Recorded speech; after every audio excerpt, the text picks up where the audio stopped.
Hello, I'm Phil Collinson. I'm the producer of Doctor Who.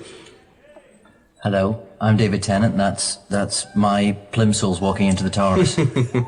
Hello, I'm Russell T Davies. I'm the writer of this episode of Doctor Who. Hooray!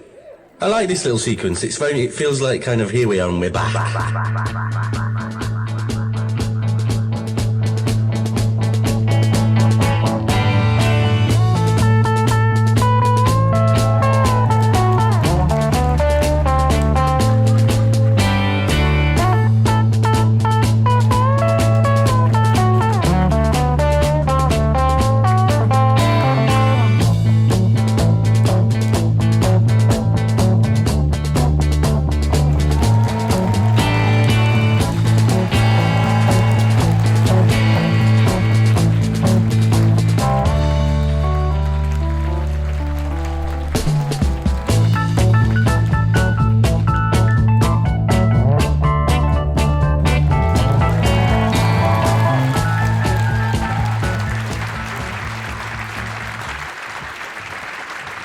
Hello, Gallifrey One.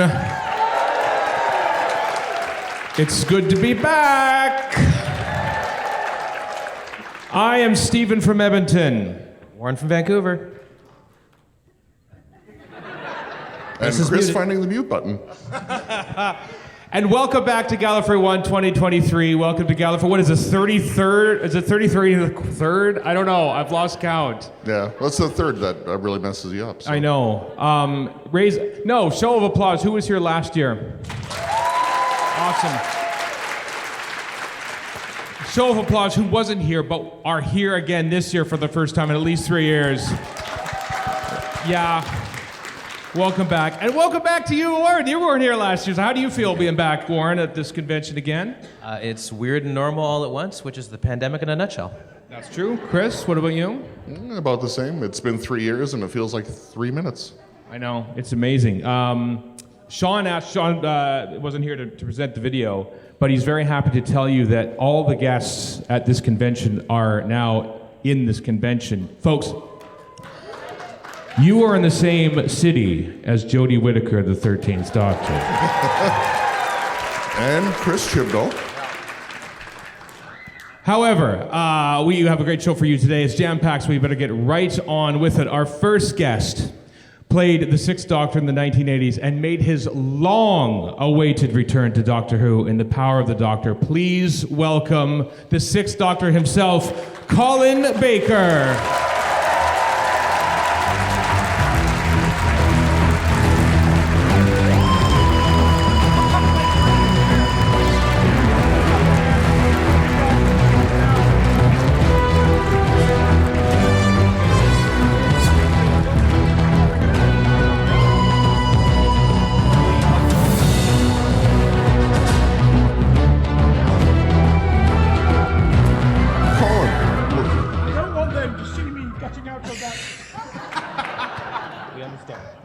I fall over everything at the moment, so a nice comfortable chair, please. Your head is obscuring me from those people. Can everybody see Colin Baker? He's right there. Everyone, Colin Baker right there.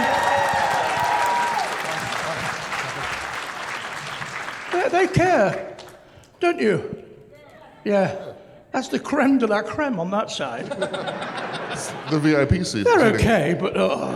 They see you every time, that side. That side always sees this side of you, so they're seeing a different side of you now. What a lot of people. Isn't there anything else interesting on?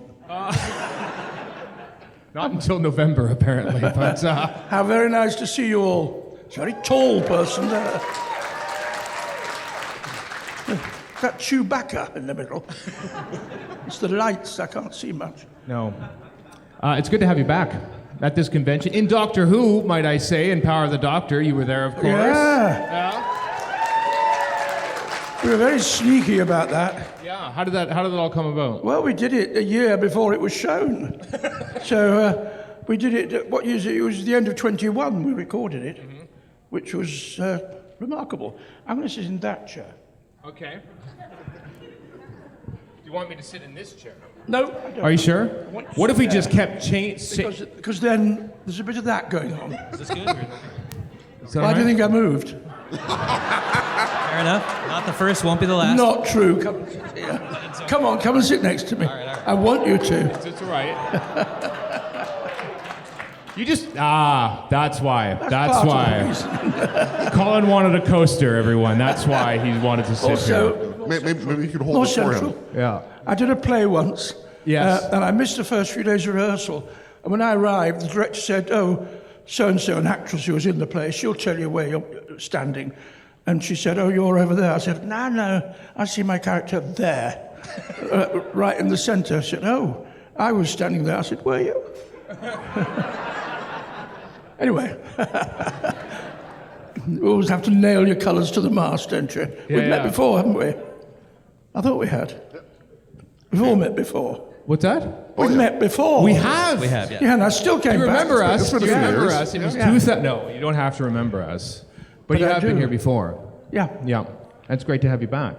Yeah. I'm glad you remember, Colin, honestly. Like, I've talked to you like 5 times, and you talk to so many people at conventions and stuff that at least we look familiar to you. Yes. That's the greatest thing I can hope for as a Doctor Who fan. Very familiar. Sorry, I missed that. What was that? No, I said you're very familiar. Oh, well. Yeah. Am I making you uncomfortable? Not one bit, quite a bit, actually. Yeah. How did it come about? How did you come about being in Power of the Doctor? You got a phone call, I suppose. Yeah. The phone call, we'd like you to be in it. Who else is in it? They told me, of course I will. Yep. Delighted. And the chance to meet my favourite Doctor. I think it's quite important you find the Doctor attractive. And I've struggled with that before. Right. But not anymore. You're talking about Paul McGann in this instance. Or Sylvester McCoy. I mean, either or. No, I think she's lovely. Am I right in that you called her the boss on the day that you were recording that? I think Chris Chibnall said that in the commentary, that you called her the boss because, you're Doctor Who, but you're deferential to those that come after you and who's the current Doctor and She's stuff. the boss, yeah. The current incumbent. We're around the foothills admiring them Right. and remembering the times we spent up on the peak. Yeah. It was a quick thing. It was probably done in a day. It was Probably, done in a right? day, A yeah. year and a half ago, so you've forgotten all about it probably. It happened so long ago. Do you know, I haven't watched it yet. What? No, Really? Because Oh. I have Sky Television, Right. which means you can press a button and it records the programs until the hard disk fails, Right. which it did about 3 or 4 weeks after I'd recorded it. So I know I can access it on one of many media outlets, but I haven't actually watched it yet. Everyone tells me it's quite layered and hard to follow, am I right?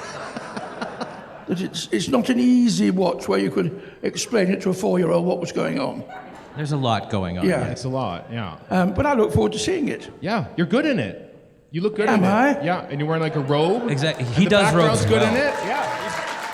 They've seen it too. I think they've Do seen robes it. very well. All we had was a blue screen and a lump of rock. Yeah. And I was there with Sylvester and Dave Bradley yeah. and was it Paul McGann? Was he there? No, Paul and Peter were there the next How do day. you know?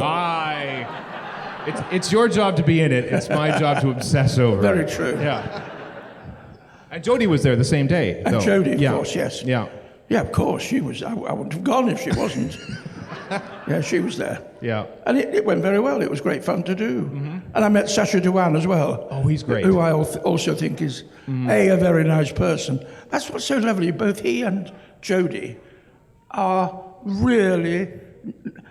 When someone's very good, you want not to like them a bit. Right. Because it's easier to... Well, he might be very good, but he's not very nice. Well, both he and Jodie are some of the nicest people I've ever met in this business. The other one being David Tennant, Right. who's the most prolific actor in the universe. You can't watch... Every night he's in something somewhere. But he's also preposterously nice to everyone. I've heard that about Yeah, him. he's lovely. It's why he keeps getting work, I suppose. is that people like to work with him. No, well, that isn't always the case, sadly. Because, well, I've worked quite a lot, and I'm very difficult. Oh, I wouldn't want to work with me. Somebody clearly has and remembers. I mean, we're coming up to 40 years of you being announced as the new Doctor. I mean, now we're like in the midst of like Dafydd Tennant's back and Judy Gatt was coming, and like we're in new Doctor mode. But do you remember what it was like in those days when you know the announcement and everything and leading up to it? I remember John asking me to go and meet him, and basically offered me the part.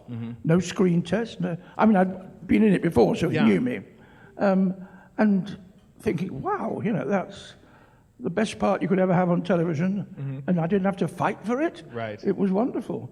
And then he said, oh, you're doing a convention next week in Florida. What? I don't know anything about it yet. No, it doesn't matter. And I couldn't believe it. We went to, wherever it was in Florida, Miami, was it? Something like that. Anybody here tell me where I was?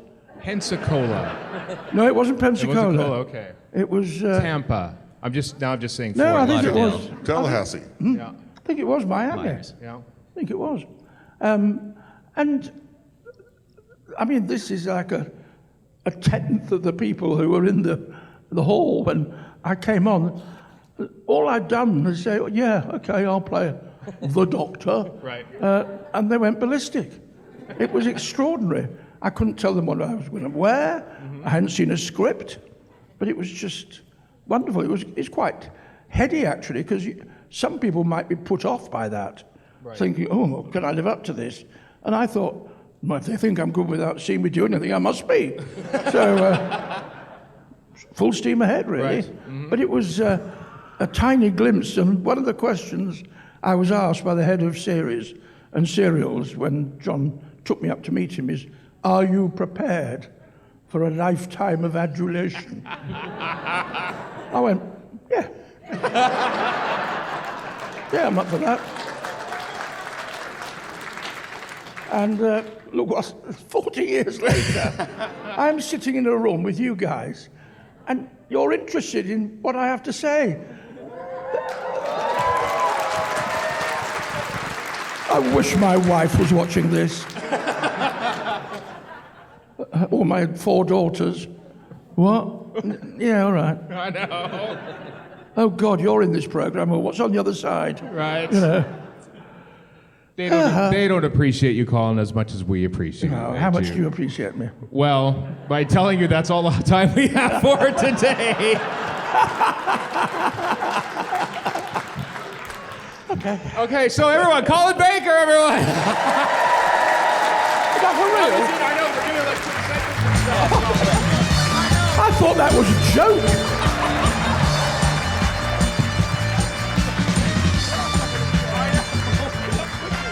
Thank you, everybody. Colin Baker, everybody.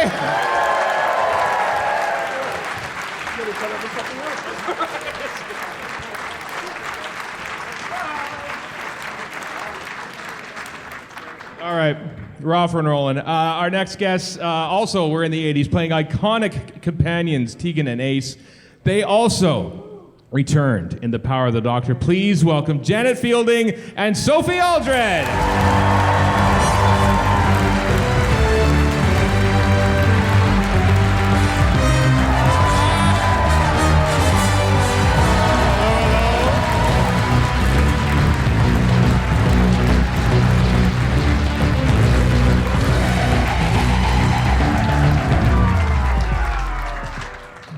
Somebody just said to me, don't sit on the crack. So guess what I'm going to do, because I want to see what happens. That's a general... Words to live by. That's a general... Oh, how disappointing. I know, you're expecting it to be bouncy or something. She said I might fall in. I was hoping to fall. No, oh well.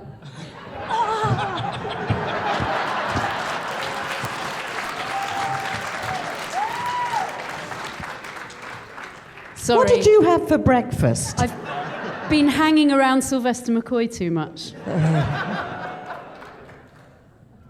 Okay, I have to ask about this coat. Is that the coat, Janet? Is this your coat from This Power is of the the Doctor? coat. It is Yes, the coat. it is the coat. actual coat. It's Yep. the coat, it's the shirt, it's the jeans. It's almost the shoes.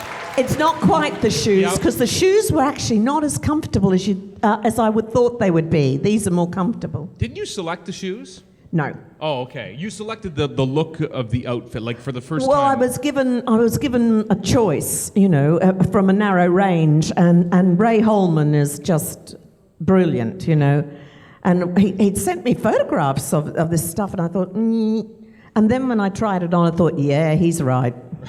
That was the one. And it was the first time, I think, ever in Doctor Who that you weren't in heels. Like, is that like the most freeing thing? Oh, what a relief. Yeah. Sophie, you don't know the ground that Janet had to blaze so that you Oh, can wear I Doc do. Martens in Doctor Who. She's told me many times.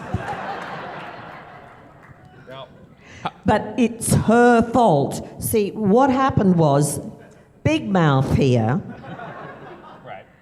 said to Chris Chibnall that she would really like Ace to be all action. Well, he said, what do you think Ace would like to do? And I said, well, I think it would be really good to show that women of a certain age can still jump and be physical and, because...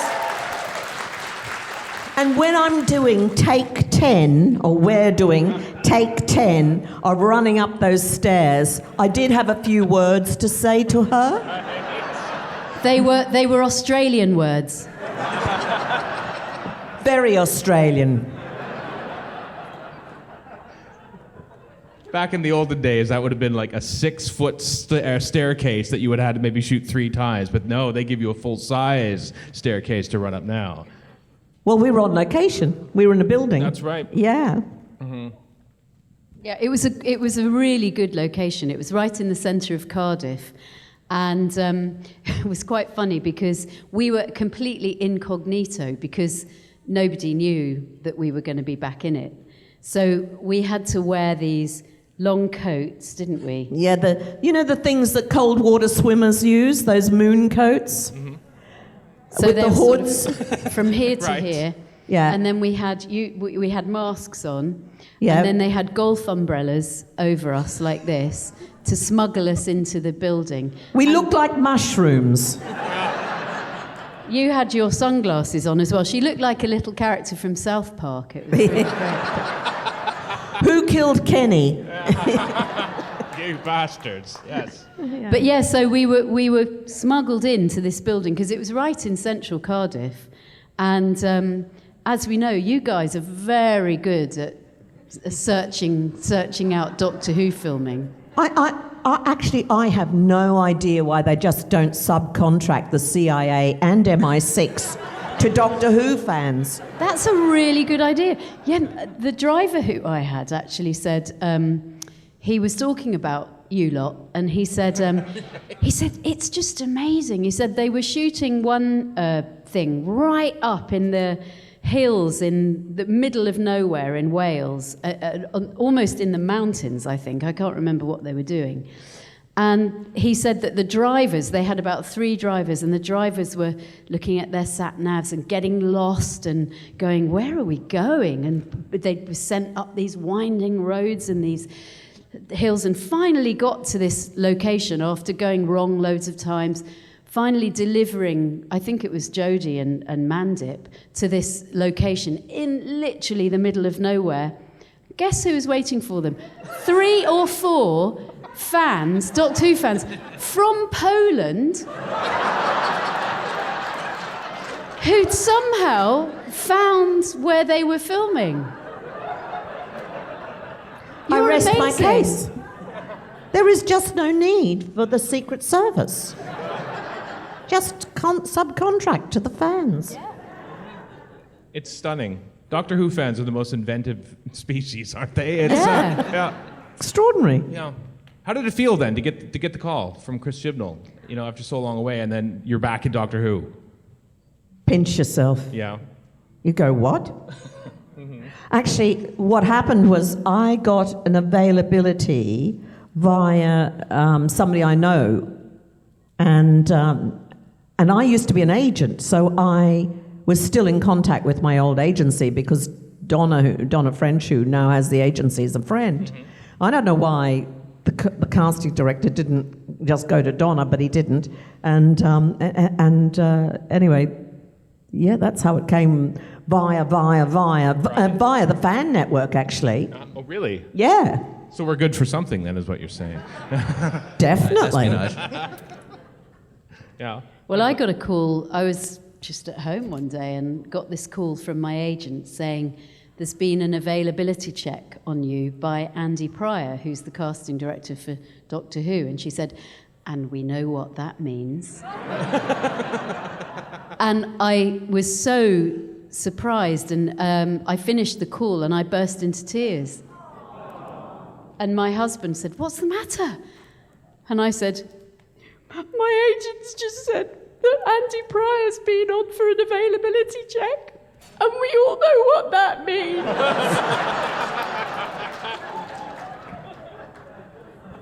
You recovered, though, to say yes at some point. I'm assuming. Did, yeah. Mm-hmm. And then you had a Zoom with Chris, didn't you? And I had a long phone call about how I thought Tegan, what would have happened to Tegan, what was she doing now, what would she be like, and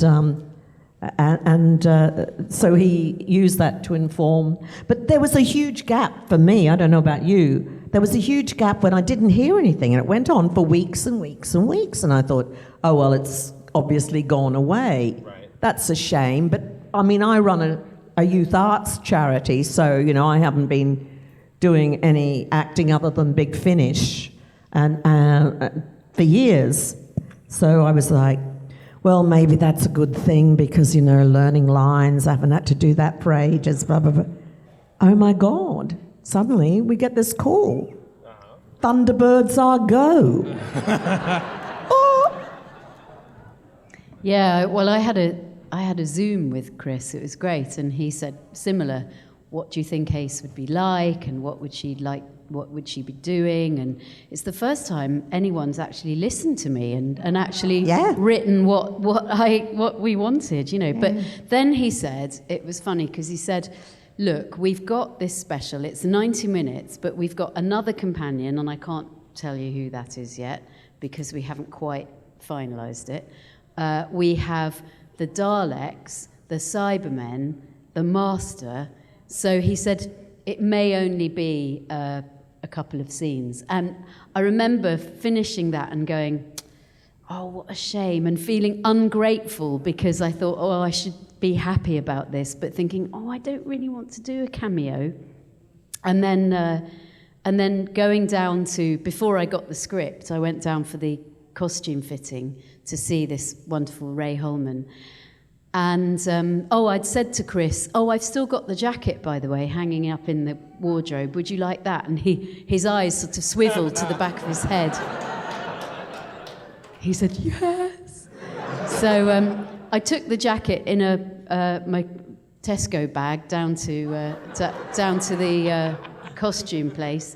And Ray said, he'd got this fantastic suit, and he'd just followed everything that I'd said, which was, again, unusual. So that was good. And I said, it's a real shame I'm only in a couple of scenes. And he said, really? He said, have you seen the script? I said, no, not yet. He said, well, the script I saw, he said, they may have changed it, but what about the bit where you're parachuting out off the side of a building with Cybermen shooting at you? And I thought, things are looking up. I mean, was it difficult? I know you've both worked for Big Finish over the interim years, but was it difficult to sort of find the role again and find acting on screen in a much different way than you were when you were in Doctor Who originally? No, because we had input into where they were going apart from anything else. Right. So, we knew the research. And kind of, because you do the Big Finish, you're often thinking about, you're thinking about the characters several times a year, aren't you? Yeah. And you think, you do progress in your head where they might have gone. Right. So, yeah. No, that wasn't hard at all. And but what really pleased me was that Tegan hadn't mellowed.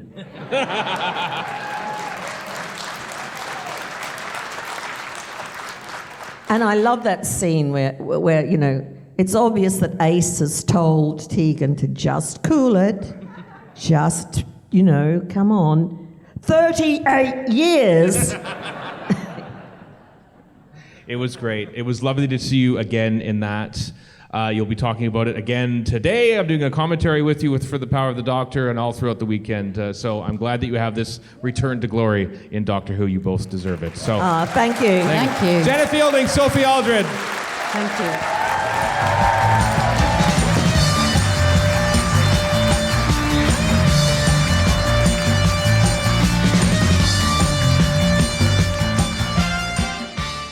Stop by and talk to Janet about the exact measurements of her outfit cosplayers for future use. Our next guests our director actually directed 8 episodes during the course of the Jodie Whittaker era, and we also have the production designer from that time. Would you please welcome Jamie Magnus Stone and Dafydd Charmer?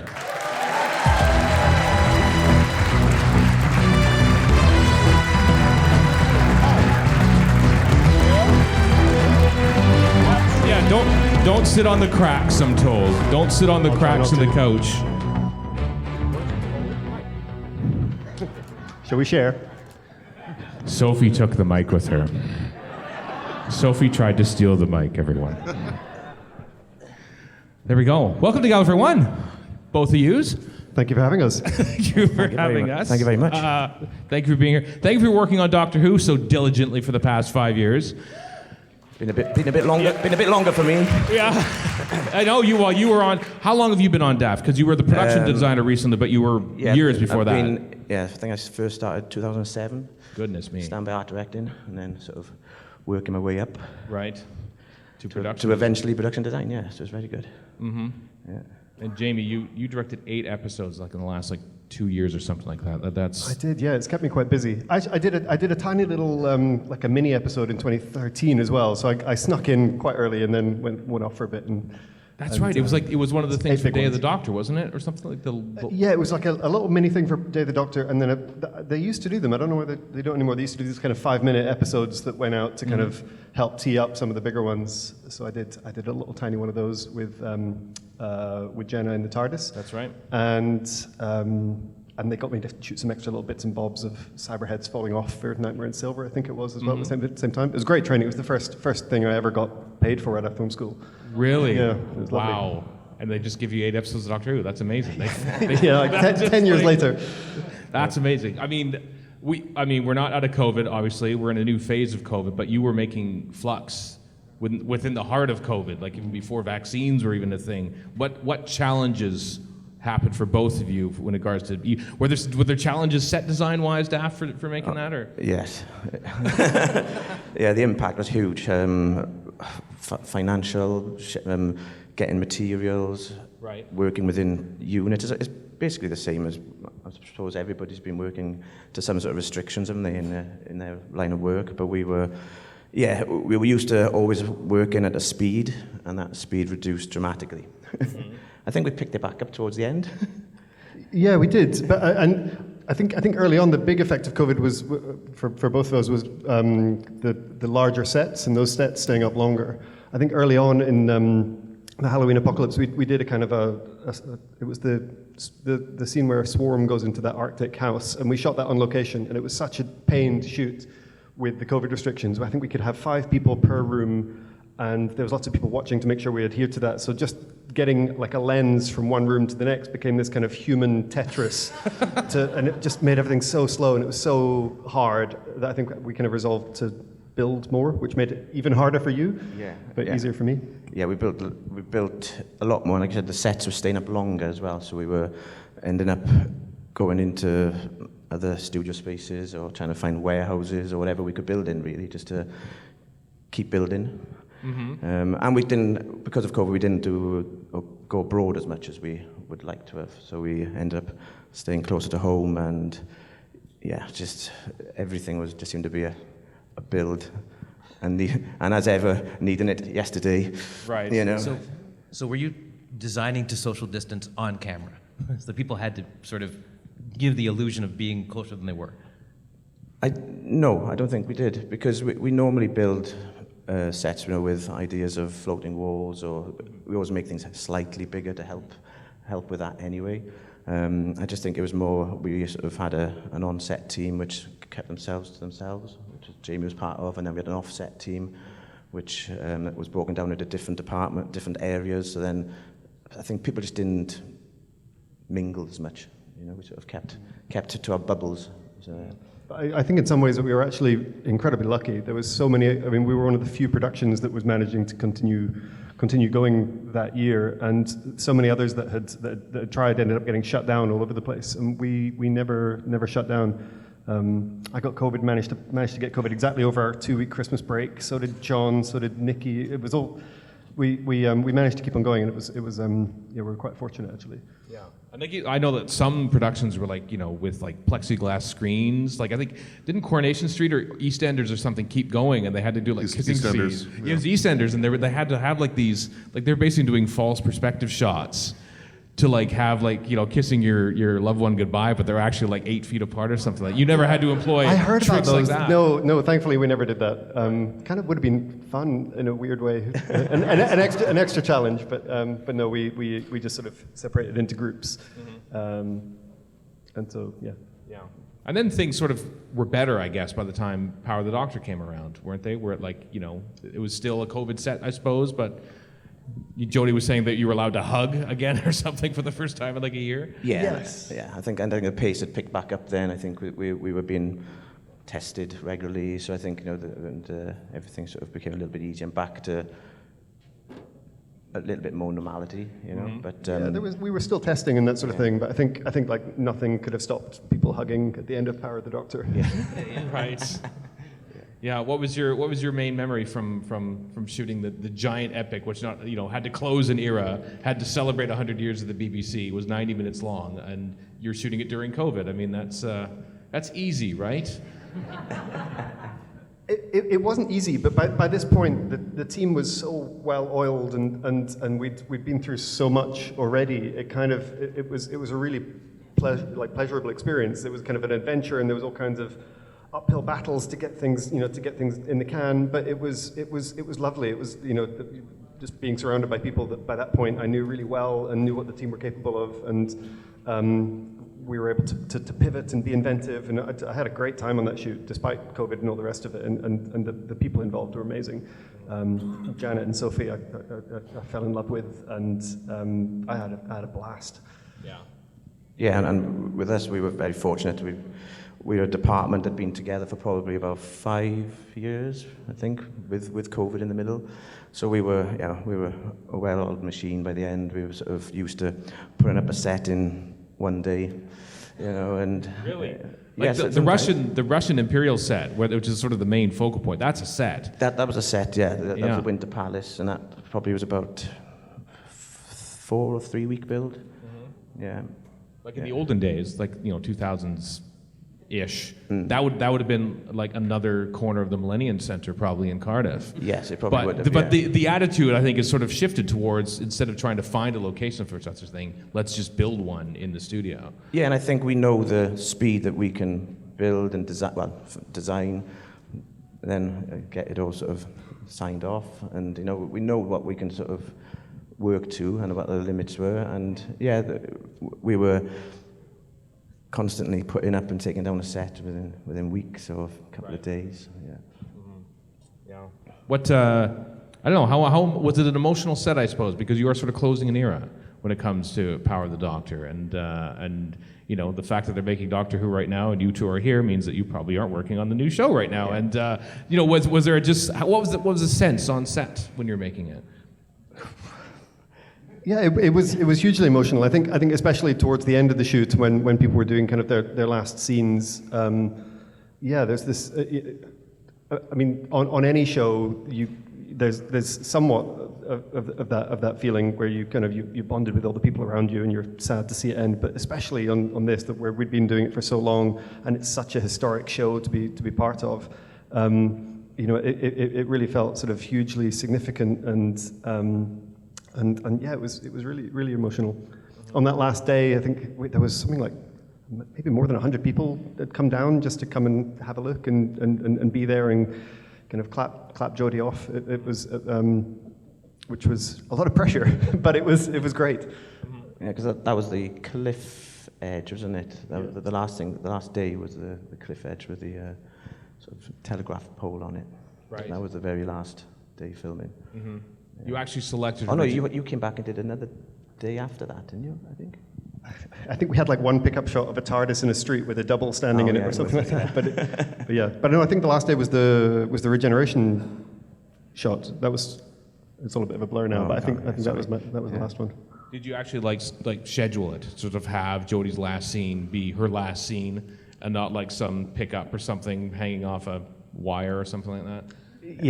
Yeah, exactly. So I think on that last day we did Jodie and Mandip's last scenes in the TARDIS first, and then we went across the road to another studio and did the sitting on the TARDIS eating ice cream scene. Yep. And I think it was actually only then that we decided to put them on top of the TARDIS, because we sort of realized they couldn't really sit in the door, and that would be nicer. So I remember in the last minute you threw up some scaffolding for me to make it possible. And then we ended with the regeneration scene, which was lovely. It was lovely. It was a lovely celebration of Doctor Who and the BBC, and both your work on the show. And I'm glad you're here this weekend to be able to bask in it a little bit for all your hard work over the years. So everyone, thank you. Jamie Magnus Stone and Dafydd Charmer. Thank you. Thank you for having us.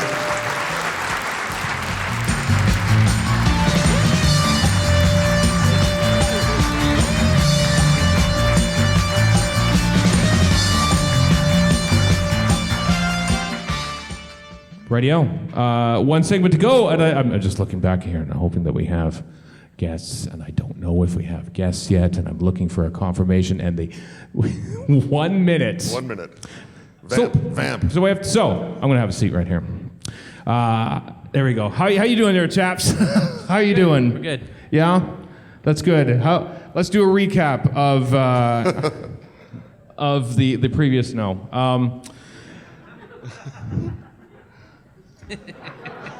What?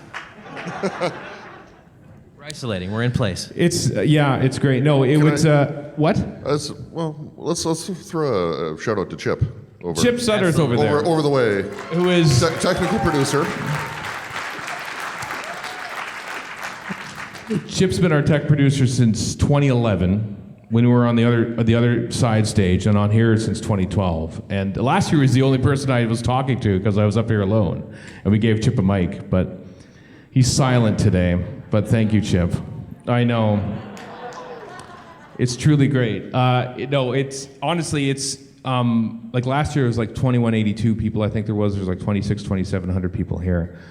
And it feels normal. I don't know how you two are feeling when it comes to Gallifrey One so far. The weird thing is how normal it feels. Yeah, I mean, even with the mask and everything, I've still got a nice flask of whiskey, which is easy to sip from. But it's a great time. I hope you're all having a grand time at the. I'm not too sure what is on the agenda. I know that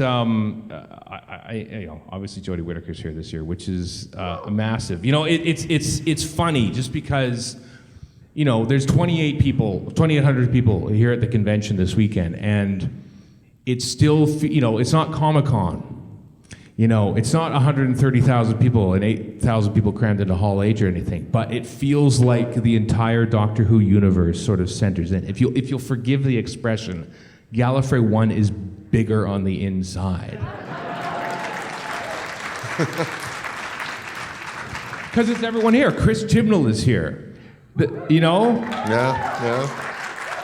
The most recent showrunner of Doctor Who is all over this convention. He's not velvet rope in this thing. He is rolling up his sleeves and getting in this. Well, he was in the bar last night talking to everybody. We talked to him last night. What a lovely fellow. During karaoke, looking for songs to sing, we never sang. any songs. Jamie Magnus Stone was saying that him and Daff were going to sing Proclaimers songs. And I told him that we only had 12 minutes. Little did I know that we had more. And that he would just sing them on stage for now. And I won't ask him to sing them again. But Can we get him to do Sunshine on Leith? I don't know. I don't know Sunshine on the Leaf very well, but or at all. But whatever. This is grand. I'm glad we had this time to talk. I got to tell you.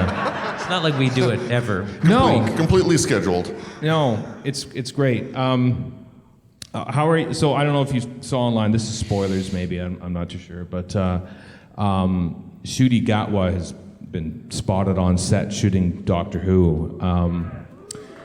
I know, and I hope I'm not. My heart went out to all the proud cosplayers who saw Ncuti Gatwa's costume launch, and it was like, with the orange top and the shoes and the pants and the coat and everything. Yeah, let's nail it. And they went to get all their sources and stuff and get them all screen accurate and everything else. And then they show a shot of him. They don't show, it was leaked. And he's wearing a completely different outfit. On like Wednesday, a completely different outfit. So I bet you, given the cosplayers, we'll probably see that. We'll probably see that costume here. Anyway, we are told that at least one of our guests has arrived, and we will introduce him now. He played an anthropomorphic dog on Doctor Who, and he did it brilliantly. It's Craige, everyone.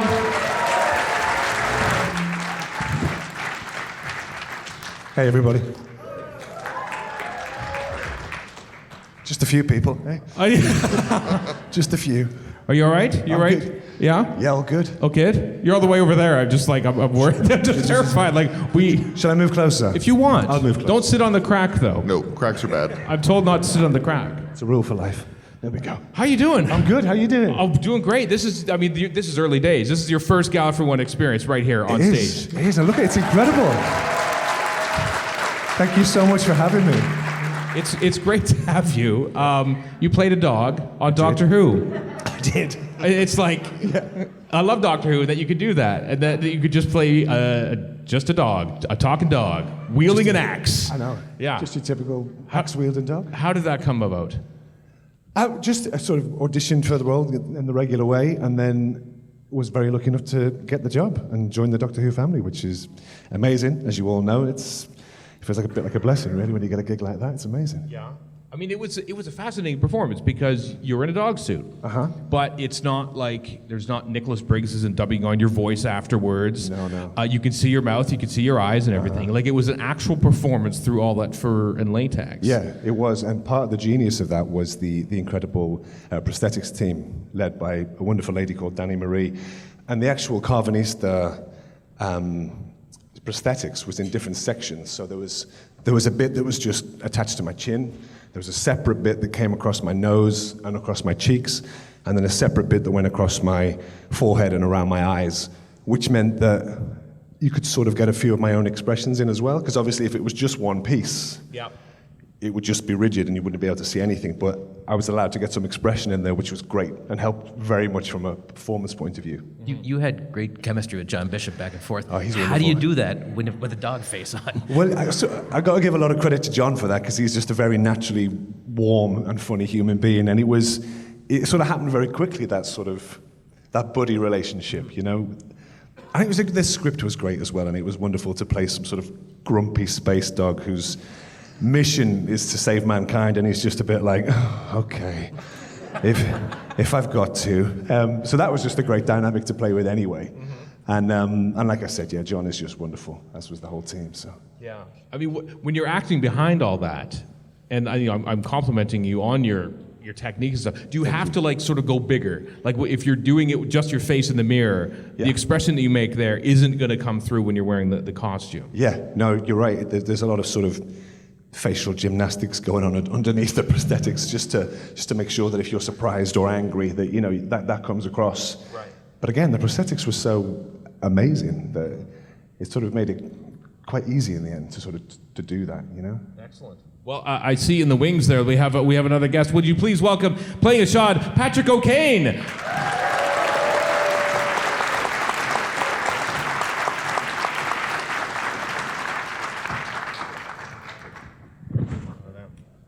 Thank you very much.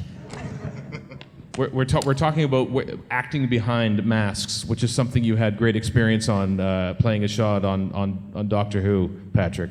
Certainly did. Acting behind a mask, yeah, you can't really do anything because you're stuck. Right. But you had half a face, though. I mean, to sort of show expression, at least. I did, yeah. I had half a face, so therefore everything was about the close-up. Mm-hmm. And really, it was about trusting the costume to do the rest of it. Right. Yeah. Is it just that? Was it difficult? I mean, for both of you, I suppose it was like an uncomfortable experience wearing something like that and having to give a proper performance.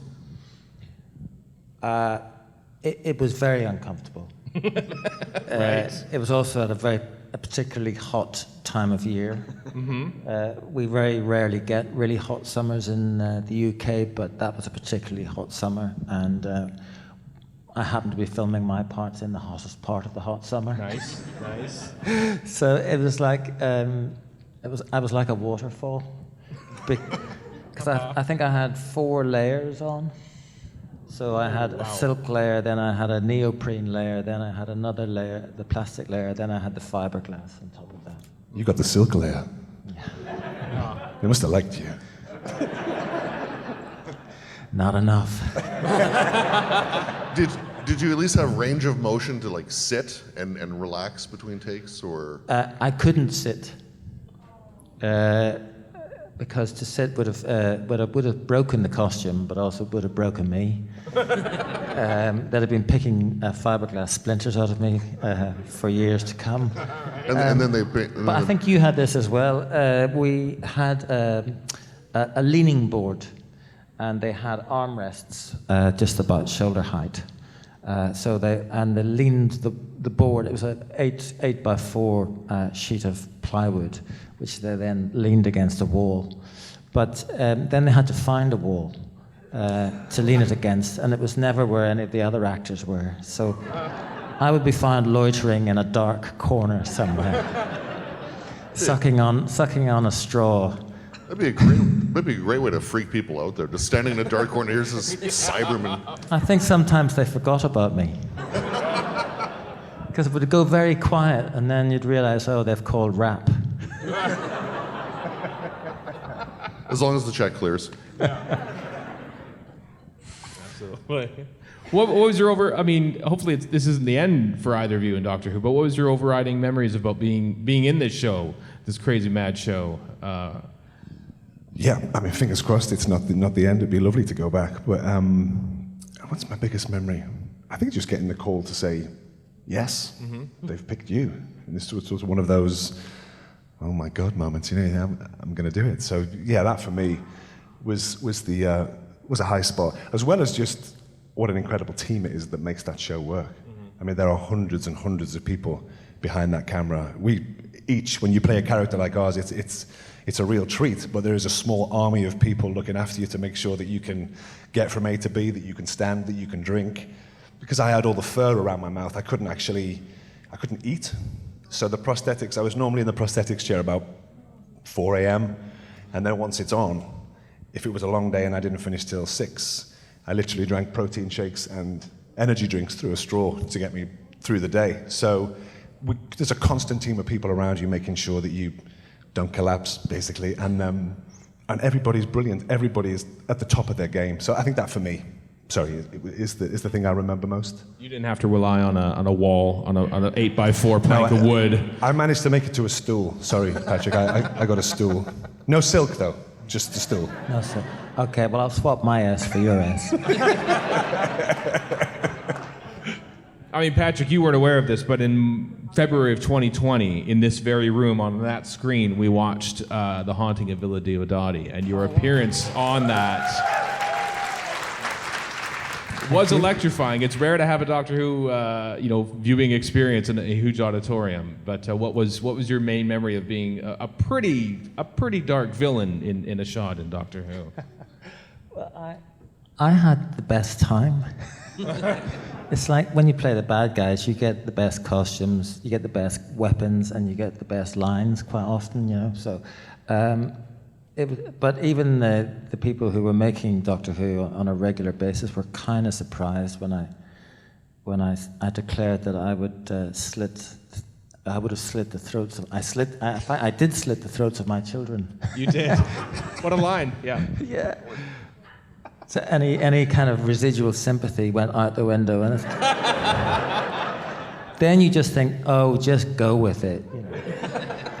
Just go with it. So you got miniaturized. Did you expect a call to come back after that? Did I expect to be miniaturized? No. After being miniaturized and killed, Yeah. did you expect a call to come back? Well, I felt my inner Patrick Duffy come to the surface. And That's a reference. That's I was expecting to step out of a shower, but what can you do? Yeah. Absolutely. Well, listen, you were both great in Doctor Who. I know this is the very beginning of your weekend for Gallifrey One, but I hope you have a great time at this Doctor Who convention. Thank you. Thank Craig you very Ells, much. Patrick O'Kane, everybody. Thank you, guys. See you around.